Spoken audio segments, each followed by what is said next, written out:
এদিকে আমি উঠানে রৌদ্র দিয়ে রাখছি বড়ি, আর এদিকে দেখো আমি আরমানের কুলোলে রাখছি আমার ছায়াটা দেখা যাইতেছে। আর এদিকে পুঁই গাছের মানে বিচিরি যেন ধরে বিচিরি শুকাইতে দিয়ে রাখছি।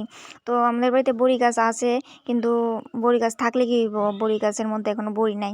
আর এই বড়িটা অনেক বড় হয়, আগে যখন মানে আসিল ছোট তখন কিছু খাইয়া লাইছে চলিয়া, কিছু মানুষে নিচে গা, যে কারণে আগে থেকে শুকাইতে পারছি না।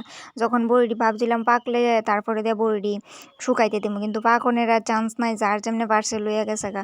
তো এদিকে আরমান আর আমি বইয়া পাহারা দিতেছি বারবার, কারণ রৌদ্র দিলে আমরা এখানে গ্রামের পরিবেশ তো একটা ভেজাল, যে কে কোন সময় নিবো গা, তাই টেরই ফাই নামি, যে কারণে অনেক সময় রৌদ্র দিলে বইয়া থাকতে লাগে উঠানের মধ্যে।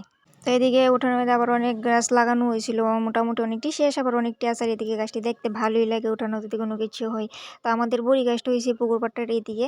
তো পুকুরে এখন জল নাই কম, দেখো বড়ি গাছের অবস্থা, বড়ি একটাও নাই।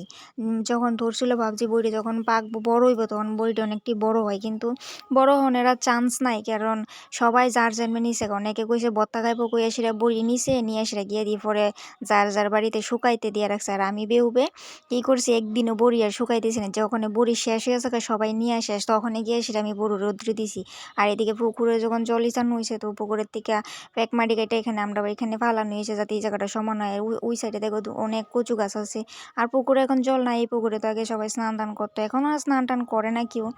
আবার সাইডে বাসে যারা আছে এখন পাতা টাতা পড়ে অবস্থা খুবই খারাপ হয়ে রয়েছে। আর এদিকে আমাদের এখানে মানে গাছ আছিল, অনেকটি গাছই কাইটা লেছে, যে কারণে এখন এই জায়গাটা একদম খোলামেলা লাগতেছে, কিন্তু বড়ি গাছের অবস্থা তো